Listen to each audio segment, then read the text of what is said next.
What? You already have the divorce papers ready? I asked, incredulous. Yep. Scared you, didn't I? Lance replied smugly. I'm always ready for this, so you better think twice about what you just said. With that, my husband Lance stood up and went into his room. My name is Alice, a 28-year-old office worker. I married Lance a year ago after meeting him on a blind date. He pursued me, and after dating for a year and a half, we tied the knot. In hindsight, I might have rushed into marriage, driven by a vague desire to be married and have children before turning 30, so I accepted his proposal. However, I soon realized I should have been more cautious. The first shock came when Lance announced he was changing jobs right after we got married. I'm changing jobs, he said out of the blue. Why so suddenly? I asked. Because I can't show my full potential there, he replied. I thought, what the heck?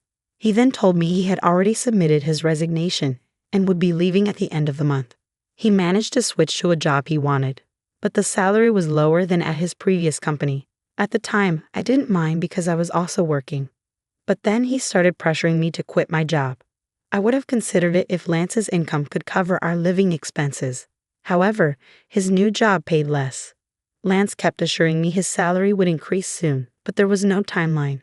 If I quit my job now, we'd struggle to cover rent and other expenses. I told Lance, I will not quit my job until your salary goes up. He seemed to agree but kept asking me to quit periodically. Each time, I gave him the same response. Now, a year into our marriage, his salary still hadn't increased, yet he persisted. I was tempted to sarcastically say I'd quit, but then tell him I was joking and couldn't quit yet. If he wanted me to quit so badly, he needed to earn more money. He should focus on his own work before pressuring me.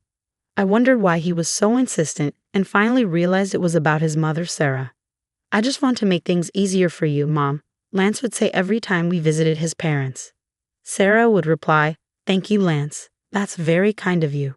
Lance would then glance at me, silently pressuring me to quit my job to take care of her. But Sarah wasn't ill. She was healthy, active, and financially independent. She enjoyed her hobbies and social life. If I were in Sarah's position, I'd be insulted at the implication I needed care. But Lance still wanted me to take care of her. Oh, if only one of us were home during the day, we could check on Mom every day, Lance would say.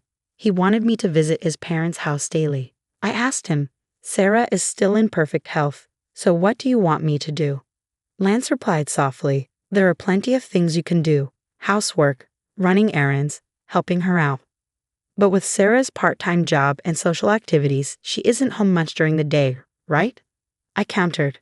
Even if she wasn't home, you could still do the housework, he said. What the hell is he saying? I thought. If I did all those things, I'd just be a housekeeper for her. Lance wanted to look good, especially in front of his parents. If he wanted to take care of them so badly, he should do the housework himself.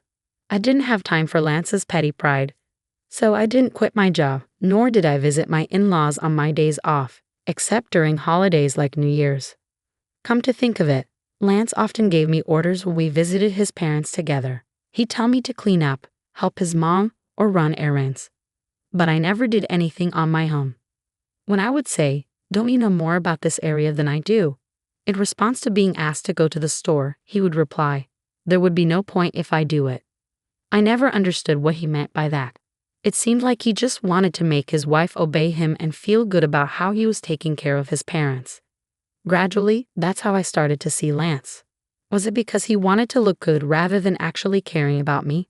One day, I boldly asked him, Why don't you try to help or quit your job to take care of your own mother? He looked extremely uncomfortable and disgusted. That's not something I'm supposed to do, he said. I'm giving you these instructions so that my mom will think you're a considerate, useful wife. I hope you realize how kind I am to you. So, in other words, he wanted to push all the troublesome stuff onto me and show off as if he did something amazing. But I am not his servant or slave, and I don't deserve to be belittled in front of my in-laws. If Lance continued to make unreasonable demands, I wouldn't stay silent. But he never changed his stance. He kept asking, When are you going to quit your job? And ordered me to do all kinds of things whenever we visited my in-laws. I reached the end of my patience and decided to talk it over with my husband. What do you mean talk? He asked. I thought we should discuss our future. Huh? What are you even trying to say? I'm honestly fed up.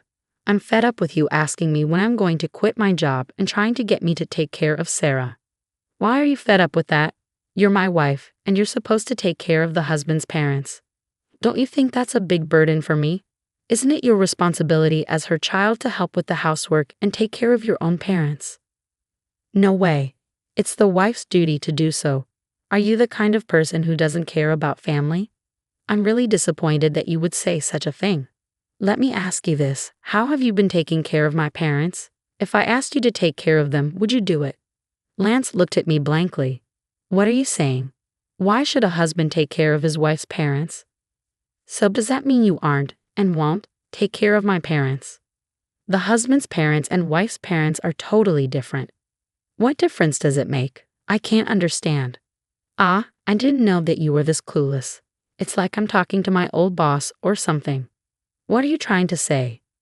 I'm saying that the first priority should be the husband's parents. The wife's parents should be taken care of by you, the wife. What the? I couldn't believe what I was hearing.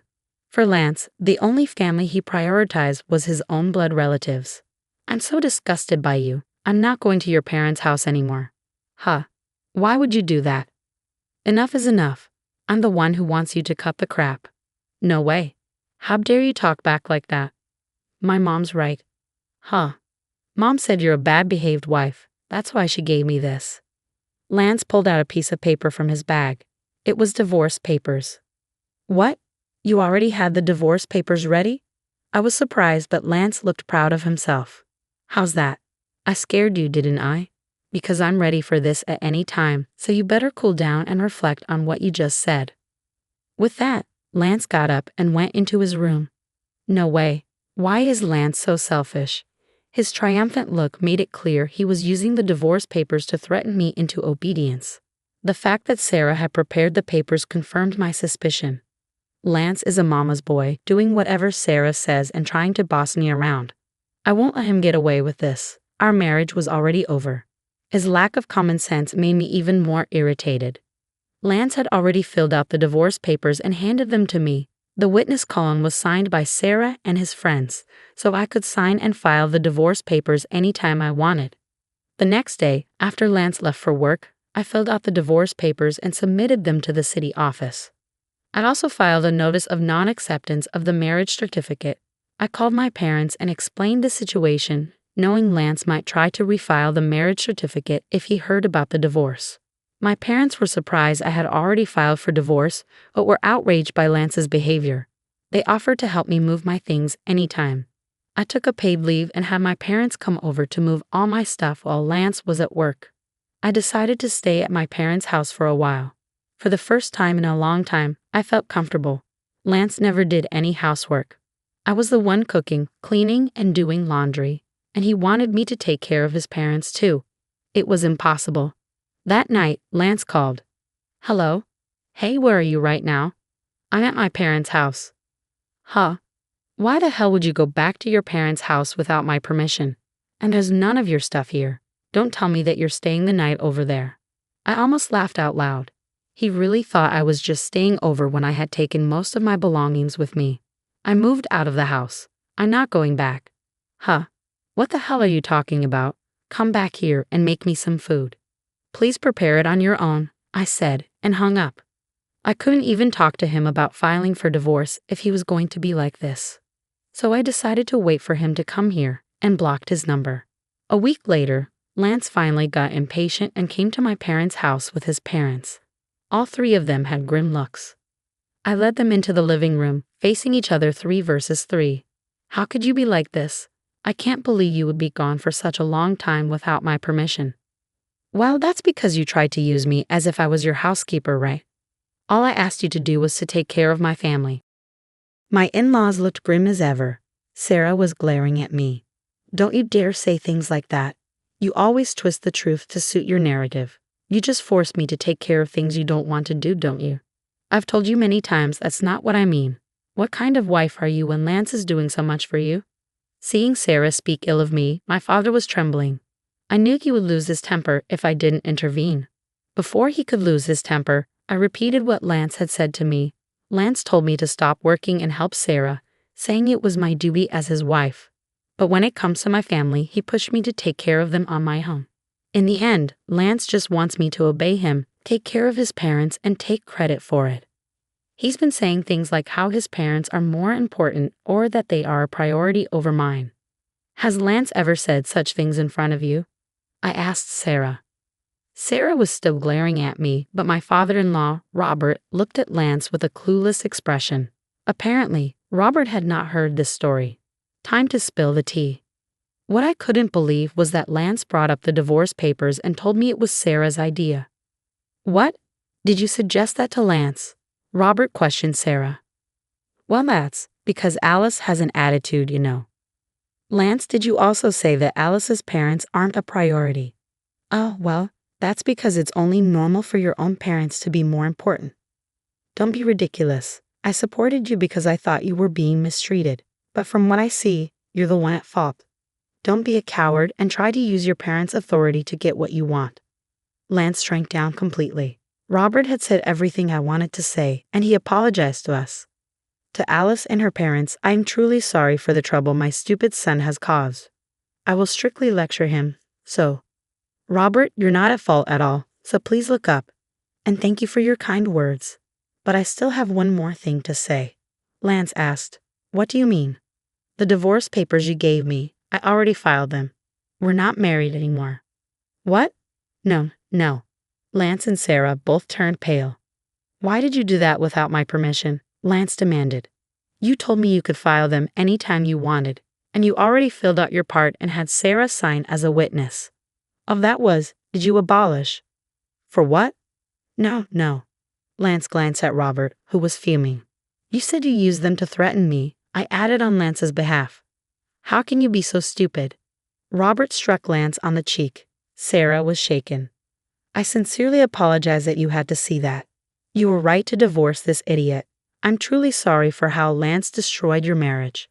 Saying that, Robert grabbed Lance by the neck and said, You both better apologize too, and made Lance and Sarah apologize as well. Then he left the house with them. I have to thank Robert later. He definitely saved my parents from losing their temper. Robert made sure that all of Lance's property went to me in exchange for no alimony. Since Lance couldn't go against Robert, I was entitled to all our savings and assets from our marriage. I had a higher income than him and ran the household, so it was fair. But I can only thank Robert for making sure the entire amount, which would have been split unfairly, went to me. I heard that Robert was so disgusted with Sarah that he divorced her. Recently, I met a colleague from Lance's old workplace. He told me Lance wasn't good at his job and was scolded by his boss constantly. Lance had resigned to spite his boss and changed jobs. I had never heard this story before, and I was fed up with Lance. Lance had blamed everyone for his own lack of ability. That's why he didn't earn much at his new job, so I'm glad I left him. I rented a single-room apartment and lived comfortably on my own. Work is going well, and I just got a raise. Since I don't want to be in a relationship for a while, I will focus on my job. Lance couldn't do his job because he cared too much about appearances. He maintained his dignity at home but nowhere else. He should have focused on improving his skills instead. Still, many husbands think divorce papers can be used as a threat. They think they are all that, but they're mistaken. I hope these people get divorced and move on to a life of loneliness. I'm glad Alice broke off their relationship. I hope she meets someone wonderful in the future. Thank you for watching until the end. Please subscribe to our channel. See you in our next video.